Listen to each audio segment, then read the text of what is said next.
Forget frequently asked questions. Common sense, common knowledge, or Google. How about advice from a real genius? 95% of people in any profession are good enough to be qualified and licensed. 5% go above and beyond. They become very good at what they do, but only 0.1% are real geniuses. Richard Jacobs has made it his life's mission to find them for you. He hunts down and interviews geniuses in every field: sleep science, cancer, stem cells, ketogenic diets, and more. Here come the geniuses. This is the Finding Genius Podcast with Richard Jacobs.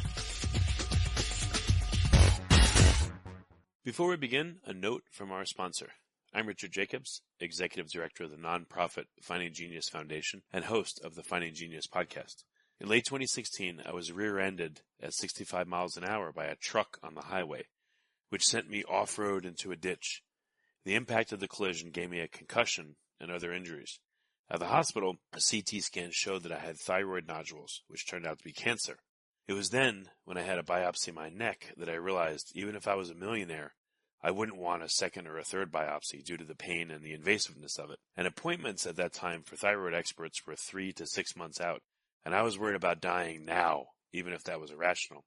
So because of this, I've decided to raise money to conduct a literature review on steroids, on the causes of anxiety and depression, a condition that affects well over 50 million people in the United States and hundreds of millions worldwide. Our goal is to create a codex, a guide that reveals all possible treatments for anxiety and depression for people that live with the condition, or for loved ones that have it, as my wife and my son do. To find out more about our fundraiser, visit findinggeniusfoundation.org and click on current initiatives. And now to our guest. Hello, this is Richard Jacobs with the Finding Genius podcast, now part of the Finding Genius Foundation. Quick note about the foundation. We're starting to embark on our anxiety and depression treatment overview. So the goal is to create a low-cost resource for sufferers that attempts to outline every possible treatment for anxiety and depression and PTSD. So to help out with the effort or find out more, go to findinggeniusfoundation.org. And today, in that vein, we have Bianca Rodriguez. She's in her personal story about anxiety and depression, and she's going to talk about her work as a holistic psychotherapist, the founder of what's called You Are Complete, and she's also a published author. So, Bianca, thank you for coming. Thank you for having me. I'm very excited to talk about basically my favorite topics: anxiety, depression, personal transformation, how we can become the radiant people that we are, even when we forget, when we're having a hard time. Yeah, well, tell me a bit about your journey and your past experiences, if you would. Absolutely. So, I always say that you got to teach what you got to learn. So becoming a psychotherapist was very much a part of my journey in understanding the challenges that I have experienced. And one of those is there's a type of trauma that a lot of people don't know actually is trauma, because we talk a lot about physical abuse, emotional abuse, sexual abuse, war, natural disasters. But another type of trauma is medical trauma. And medical trauma is basically when people have had some sort of a physical condition and illness in which they feel like their well-being is, basically threatened, and or they're going to die, because the DSM, the Diagnostic and Statistical Manual, which is the book that therapists and doctors use to diagnose different psychological disorders, says in order to have a diagnosis of post-traumatic stress disorder, you have to have first experienced a trauma. And a trauma is described as that, where you feel like your well-being or your life is threatened, or you witness that happening in someone else, right? Like if you saw somebody shot, or even if you heard about something brutal happening to someone, especially a loved one, especially children, if they overhear these things, that can actually also be considered trauma. And medical trauma for me looked like at the age of 3-4 years old, I developed very severe asthma. And for folks that have asthma or anybody who's ever struggled to breathe, I mean, the number one thing that's going on in your head is, I'm going to die. So my first memories are of not being able to breathe and that I was going to die.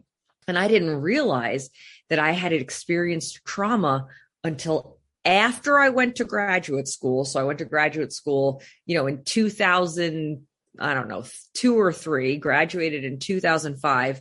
And after I graduated, I started working with kids, underserved population, foster kids, So a lot of trauma, and I started to learn and take trainings about really working with trauma. And when I heard that definition of trauma, I was like, oh my God, I've been through trauma. I didn't have just one asthma attack either. I had many asthma attacks and was hospitalized a lot as a child. And I was like, oh my God, things make so much more sense, because I had also struggled with anxiety pretty much my whole life. And so were you able to identify where the asthma attacks came from? Well, this is what's really interesting. So I'm pretty out there in this sort of spiritual mind-body connection. And what's crazy is that my asthma developed when my parents divorced.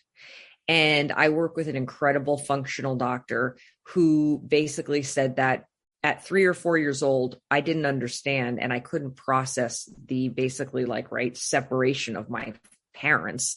And so it manifested physically in asthma. So I think that is really interesting. A lot of folks that have lung issues have unresolved grief a lot of the time.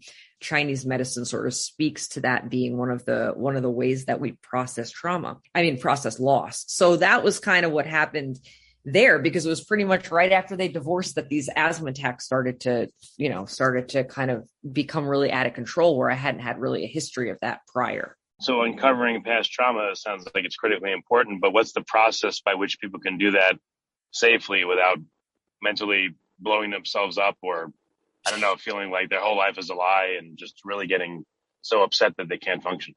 Yeah, Richard. Okay. That's a really great question. Okay.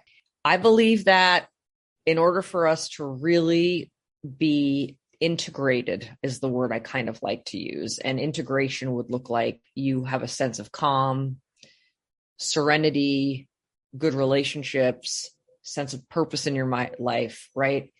In order to really be well, I do believe that we need to uncover the parts of ourselves that we are usually denying or suppressing. And one of the things that happens when we experience trauma is that our brain tries to protect us, usually by suppressing the trauma in some type of a way, which is why we do have to be very mindful when we start to process trauma.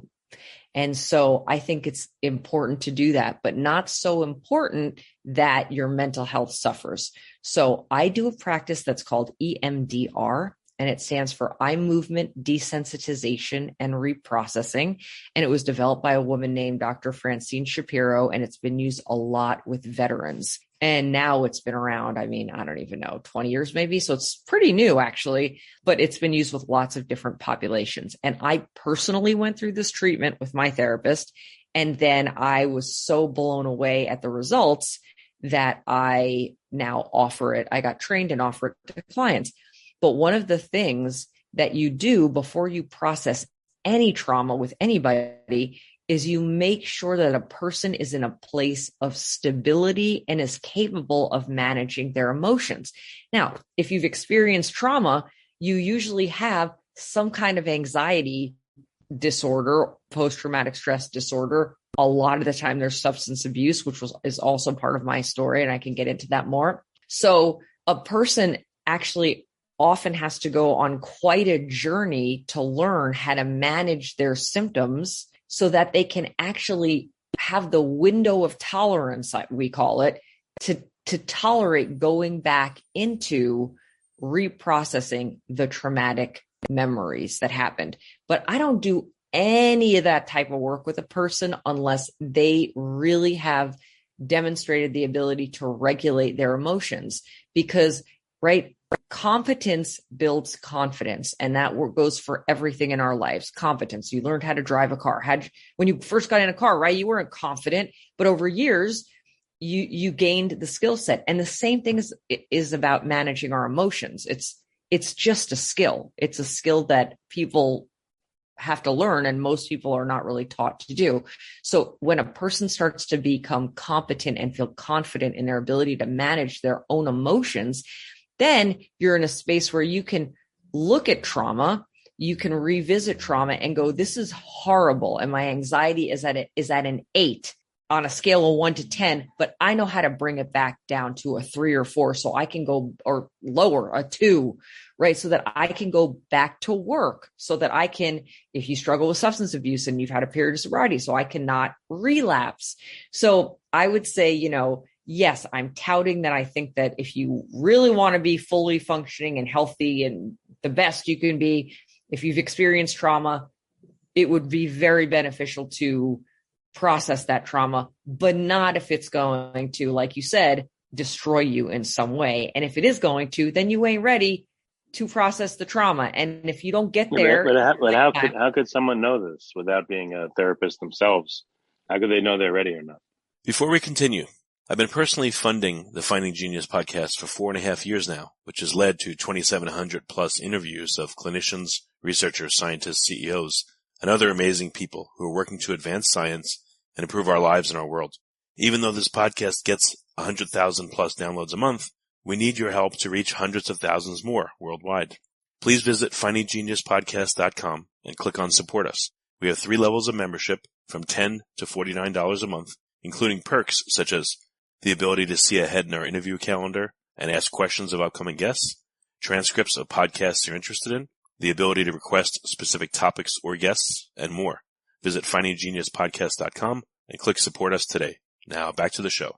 Honestly, I would say if you are struggling with any part of your mental health, go to a clinician, go to a licensed therapist and start doing the work and allow them as the expert to help assess, right? Because that's part of my job, is I can assess whether somebody is ready or is not ready, right? And that would be a part of the process. And the getting ready in and of itself is part of the healing and is incredibly helpful, right? Like just learning what trauma is and figuring out that I had even experienced trauma was like that in and of itself was therapeutic. So I would say go to a clinician, build a relationship with them, bring your questions, bring your concerns. If they say, I think you're ready to experience, to start working on this. And there's other types of work you can do, right? I mean, I do EMDR, people do hypnosis, people do somatic experiencing, it's going to really depend on your relationship with the clinician and what they, what kind of, modalities. I just don't know. I've heard way too much that clinicians are dismissive and very few are functional. And I don't know. I just don't know if that idea would work. I don't know if clinicians would want to just use what they know to help the person. Like, they know 3 different modalities. That's what's in their basket to help people. If someone says, all right, I'm ready to work on my trauma and stuff. If I was a clinician, I don't know if I'd say, oh, go see this person instead. I can't help you. Or I would just try to use what I know to help the person. Okay. So wait, are you saying that you've heard stories of people that want to work on their trauma, but they go to a clinician who's really not trained in being able to help them do that? I don't know if they've said they wanted to work on it, but I've heard dozens and dozens and dozens of stories of people being dismissed by clinicians, regardless of their ability. Not only does the person, I guess, need to somehow know when they're in the thick of it, it's in their own head, if they're ready or not, but they'd have to go to the right clinician, I guess, that can help them, is willing to help them, and won't be like, that's fine. Okay, so basically, all right, so it sounds like you have folks that have gone, people who have gone to therapy and the therapist, was just like, nah, you don't really have anything. Like, would they not see them? Would they send them away, or they would just, they would either say that thing's not a dismiss. big deal. Some would say, just get over it. Some would say, oh, okay, well, I do this kind of therapy. I do CBT. So that's what we're going to do. On and on. So it just seems like difficult for the person to identify, first of all, that they need the help and how, and then to find the right person to help them. How could they do that? If you like this podcast, please click the link in the description to subscribe and review us on iTunes. That is a great question. Okay. So like in any profession, right, there's people who I think are really great at their jobs, and there's people who maybe are not as good at their jobs, and maybe there's people who are burnt out, and whatever. So I think it's hard because it's almost like going to a doctor, right? It's like when I go to the doctor because I have a weird pain or some kind of symptom, it's like, I don't know how everything works. So I have to kind of trust the doctor's opinion. And I think the same thing is with a clinician, but human beings are very, very smart, and we all have our intuition. And so I would say, first of all, I want the people listening to this to know that you have a choice. and that you have the power to say yes or no to any clinician that you might find, and that it is a process of kind of interviewing people and seeing, one, there's got to be an energetic match. There has to be a relationship match. If you meet someone and you're like, I don't even like they remind me of this person, or like, I don't really like them, or something's off. It's like, that's not going to be a good therapist for you. The number one most important thing in a therapeutic relationship in therapy is the therapeutic relationship. And that has got to be based on trust. And that can take time. I have clients that I have really had to work on building trust with due to their own past and their nature of being guarded for a lot of, for good reason, right? We develop the defenses we develop for a reason, for like a year, like 1 year of weekly sessions to really see that somebody's kind of willing to let me in. And however long it takes you, that's however long it takes you. But to trust your instinct to ask questions, to know that the therapist might have the training and the experience, but that if something doesn't feel right, if you don't understand how something works, if you want to know why they're doing, the interventions that they're doing, really making sure that it's a collaborative process, and that, at any point you can, get a new therapist, find somebody else. But I would always say, if the therapist seems open to having a conversation with you, which if they're a good therapist, they will be able to talk about any of your concerns in a very open, non-defensive way, so that they can figure out if they can offer, what's helpful to you. I refer people out all the time. I do 20-minute, which sometimes turn into hour-long consults with people to make sure that it's the right match. And if it's not, thankfully I have a great network of colleagues that I can refer people to. There's definitely certain diagnoses I do not work with. They're very specialized. I don't know how to treat them. So yeah, I think I would just say to, look up, if you're looking up a therapist and you want to work on trauma, read their website, look at their profile. Does it say they specialize in trauma? And there's many different ways to treat trauma. How do they treat trauma? What's the philosophy behind it? Can they send you some information on it? I send everybody to the EMDR website and I'm like, read this, watch this. And I think asking always, what are the risks and what are the benefits of this treatment? I think is always helpful. It's like, if you're going to take a medication, you're like, what are the side effects? I would want to know. My consent form says you could sign up for therapy with me, but just know it's probably going to get worse before it gets better, because I'm going to be asking you tough questions and to look at stuff, and that's going to suck, but it's for good reason.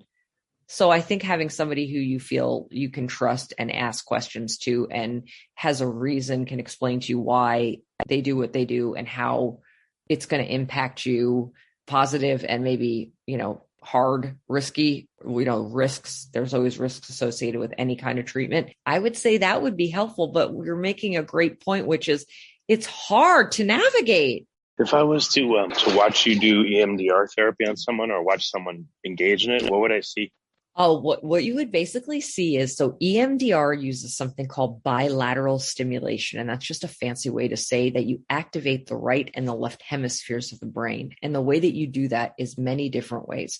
You could literally just tap on your legs, left knee, or like left thigh, left, right, alternating tapping. I have these electric buzzies that when I used to see clients in person, I really haven't gone back into the office yet. There are these electric buzzies that that a person would hold in their hands. Some people use eye movements, which could be done either with a light bar. There's like a bar with a light that goes back and forth, or the therapist can sit in front of you and just put their fingers to the right and to the left, which would make your eyes. That's why it's called eye movement desensitization and reprocessing. It was developed using eye movements, which is actually interesting because when you dream or you've seen somebody sleep, your eyes are moving. That's part of the reprocessing of activating the right and the left hemisphere of the brain, which we want to do because the right hemisphere of the brain stores memories that have not been processed. And those are usually your traumatic memories that at 5 years old, when you witnessed something or something happened to you, you didn't fully process that. And you absolutely didn't process it from I'm 45, right? Your 45-year-old, 35-year-old, 25-year-old, 16-year-old brain, which is much more adaptive and it has a lot more skills involved. So there would be some form of eye movements, of bilateral stimulation, either eyes, buzzies, tapping. And then the other thing that you see going on is the therapist would be asking the client to use an image that represents whatever the trauma is that we're going to revisit today. Usually you work on them very systematically. There's like kind of a whole bunch of sort of stuff you got to do to get somebody organized to do that type of work. And then you would ask them, what is their negative belief that they have about themselves based on the trauma? Because that's part of what happens. So a lot of mine, like my experience, my negative belief, and there's a list that you use with all the negative beliefs that a person could ever have, is I can't handle it because I was a 4-year-old in a hospital getting things done that were very terrifying. So one of my beliefs throughout my life has been, I can't handle this, which has obviously led to tremendous anxiety because I feel like, right, I can't handle traveling alone. I can't handle, I don't know, overdoing it. I can't handle all these different things. So basically what you're doing is you're actually changing somebody's belief system about themselves. And so you would have them bring up an image and choose a belief that kind of matches that and notice what they're feeling in their body in order to get into the emotional part of it. And then the therapist would have the client just sit in silence so it doesn't look like anything is going on while the bilateral stimulation is happening. And it looks like nothing is happening, but I will tell you, Richard, nothing short of a miracle is happening, because what happens is the client's mind, once they sort of have the image and the statement, they let go and they just let their brain do whatever it's going to do, kind of like just watching a movie of your brain. And your brain is so smart that your brain completely begins to go back into the memory. It will often go back into memories that are associated with this memory, have a similar sort of feeling, belief system quality to it, even if it's a completely different scenario. And although you may have to revisit those traumas, which is the painful part of it, the reliving of them, one, you're not really reliving it because you can never relive something that happened in the past. You're just remembering it. Although it can be dysregulating, that experience is very short. It's almost like watching a wave. A person starts to kind of amp up with the emotion, and then there's a peak to it, which can be very powerful, but it dissipates literally over the course of minutes, which is what's so insane, is that many of us will spend years suppressing traumas, using so much psychic energy to hold something back, when the re-looking at it, although the pain is very intense, it's very short. And that starts to then become an adaptive scenario, which then maybe in a situation like mine, I would have my favorite nanny show up at the site of me being in the hospital feeling out of control. Now, did this really happen? No, it's my imagination. But my imagination starts to recreate the memory in a way that feels adaptive, that feels not so scary, that feels empowered. And that is the brilliance of the practice, because it's like people's brains I witness the craziest things. Sometimes it's fantastical. People will turn into, monsters and kill their perpetrators in EMDR. And it's like, that's great. Are you verbally giving them cues as they do this? Yes. And so that helps them along? Honestly, I gotta tell you, Richard, I don't do much. Once you get somebody set up, yes, you're watching for them to dissociate, to become if somebody starts to dissociate, that means I got to pull them back into the present. It's too much. Really, it's the client's brain does most of the work, and you are checking in periodically to make sure that the information is still moving. Sometimes people get stuck. Sometimes they're like, I don't know, I just keep being here and nothing's getting better. And sometimes there's a blocked belief that you have to help them kind of assess. But yes, you're definitely there. You're guiding them. You're checking in with them. What are you noticing now?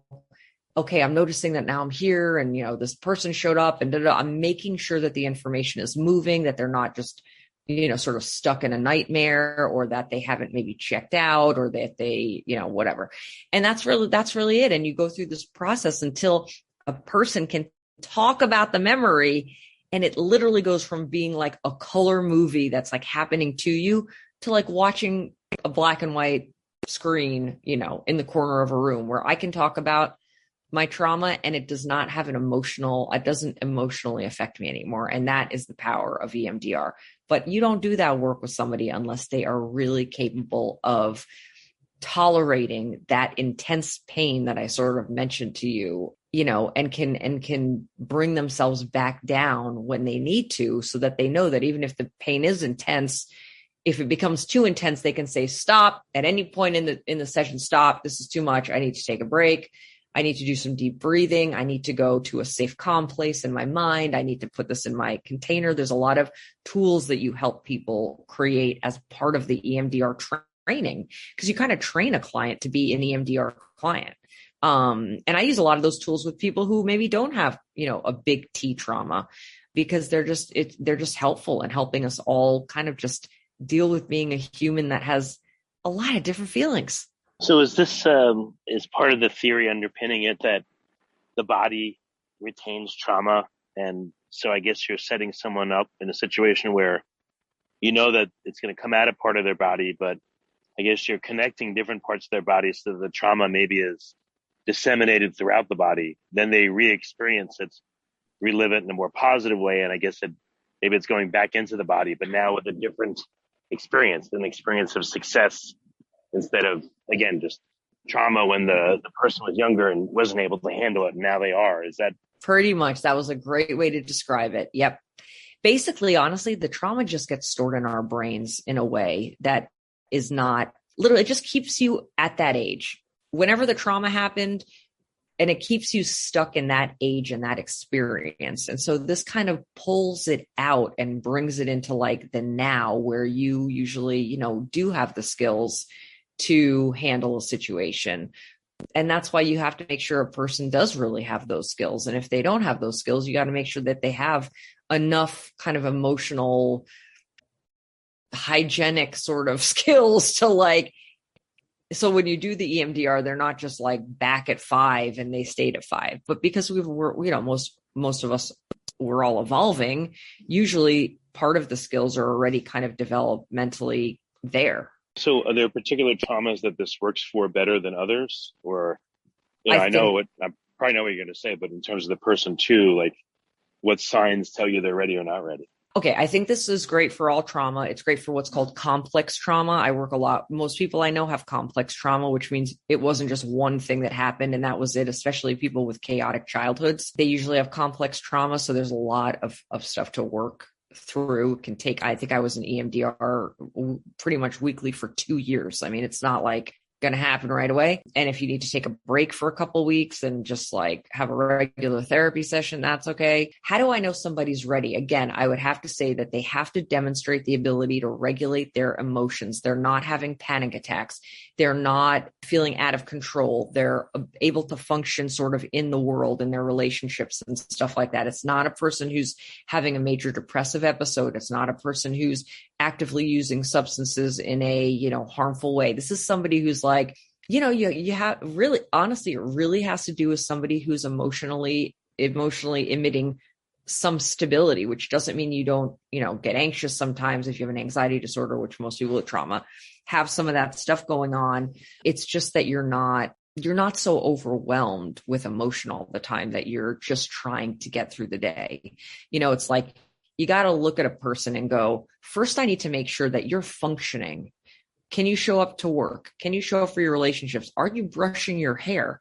Do you have a support system, right? You're kind of assessing all of the different domains. And this needs to be a person who is pretty much stable and functioning. Now that's in a private practice setting because I work with people who live on their own. If you're in a different setting, like a outpatient program, an intensive outpatient program, you're in an inpatient program, they will sometimes do an EMDR in those programs. One, EMDR is not only trauma reprocessing, it's also resourcing, which is helping a person gain coping skills. So just so you guys know, it's not always about trauma reprocessing. If you have a clinician who's like, I want to do some EMDR with you and do some resourcing, you can be like, I don't want to talk about my trauma. I'm not ready yet. They're like, no, we're not going to talk about your trauma. We're just going to use some of these tools. So it's not just, there's different kind of components to it.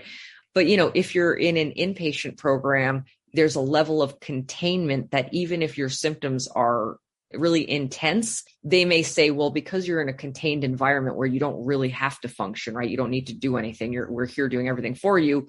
we're going to go into the trauma because we can provide you with all of the support that you need, as this is very difficult for you. So I think it depends on the setting, but I am a, private practice therapist. So I don't work with people who require the level of care that a person would if they needed an intensive outpatient or an inpatient program. And I have had to refer clients that I work with to those programs. And then when they have maintained some kind of stability, then they can come back and work with me in my practice, or I work with people while they're in treatment in collaboration with the team that they're working with. Right. Understood.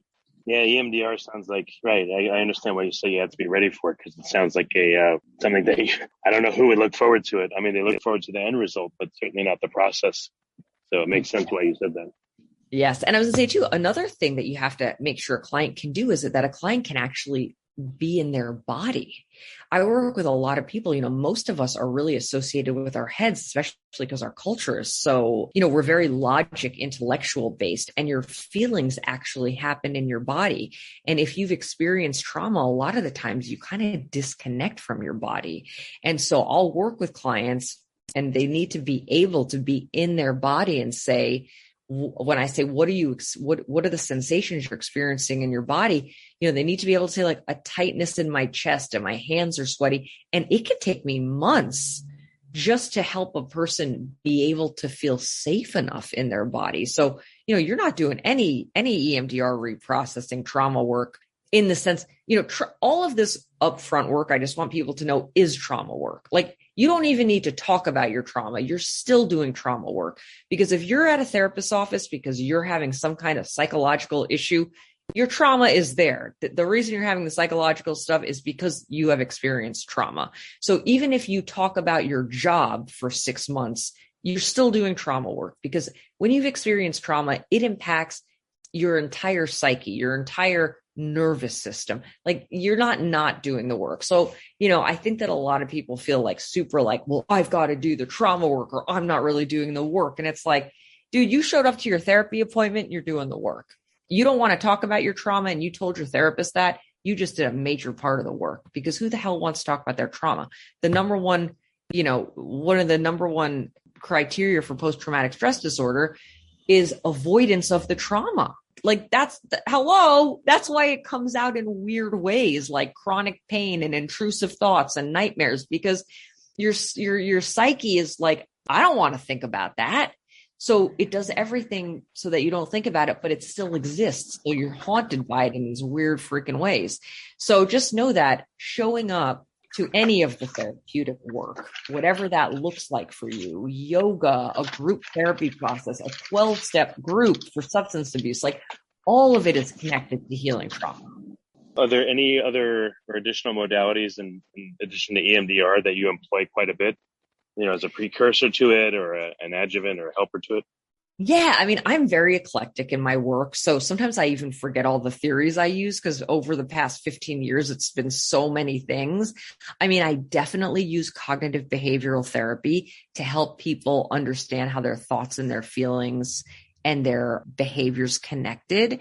I definitely I'm very strength-based.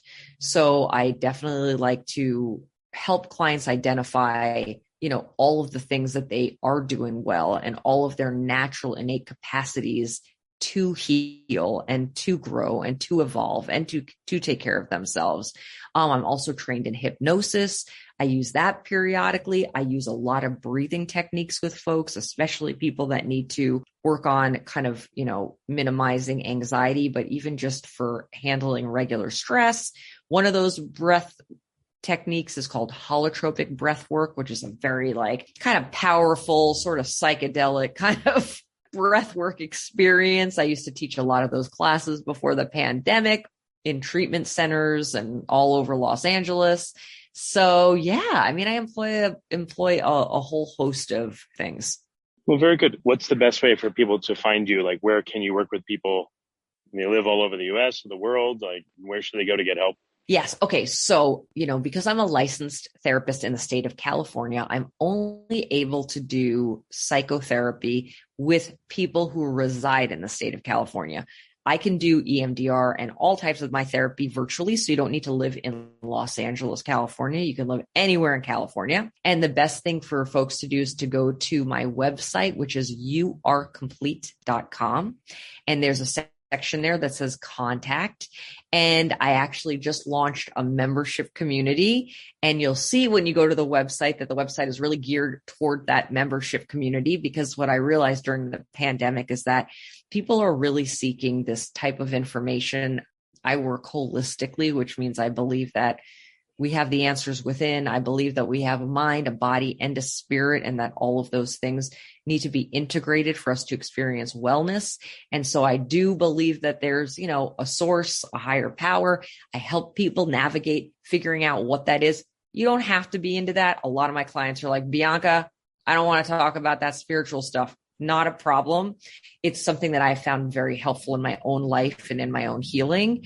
So if you want to learn about how you can utilize spiritual practices that are combined with a lot of therapeutic psychology practices, I've sort of created my own method of working. And the membership was an attempt to try to help more people and also bring a community, mostly of women. I specialize in working with women in my membership program that want to create, want to really access more tools. So it's for folks that are, pretty motivated, self-aware women, ready to take it to the next level. So that's another way that you can work with me. And then I can work with people all over the world with what I call soul mentorship. And soul mentorship is pretty much it's not therapy, but what's great is that you get basically a coach, which is, it's more of a coaching thing. So I'm much more directive. We're usually working on one or two specific problems, but because I have tons of experience as a therapist, it's like I can't separate, who I am. So, you get somebody who's got a lot of experience that also gets to help you on your journey if you're trying to kind of work out one or two problems. And if I do assess that a person that's kind of doing mentorship with me needs therapy, then, that's something else that we can help them find in their neighborhood. Well, very good. Bianca, thank you for coming on the podcast. And you were like a super interesting perspective. So I appreciate you sharing. I'm so glad. I didn't know this was going to be all about EMDR, but man, I am so passionate about it. And, I've had so many people, not even just people that I've treated, but people I've known who have said it has really changed their lives. So to be a champion for that is a wonderful thing, And I just think, like, if I can leave people with one, thing, is that I really believe that everything is healable. I have worked with some of the most horrific stories, children, adults, a lot of stuff. And I believe that the human spirit is capable of the unimaginable. And like inside of you, there's like a radiant, whole, complete essence that is always available to us. And so you're not your diagnosis, you're not your trauma. You can heal from whatever it is if you're willing to just, show up, find the right people to help you do it. I think that it's all of our right to find our bliss in this lifetime. Well, very good. Again, thank you for coming. Thank you so much for having me. This was such a nice invitation. If you like this podcast, please click the link in the description to subscribe and review us on iTunes. You've been listening to the Finding Genius podcast with Richard Jacobs. If you like what you hear, be sure to review and subscribe to the Finding Genius podcast on iTunes or wherever you listen to podcasts. And want to be smarter than everybody else? Become a premium member at findinggeniuspodcast.com. This podcast is for information only. No advice of any kind is being given. Any action you take or don't take as a result of listening is your sole responsibility. Consult professionals when advice is needed.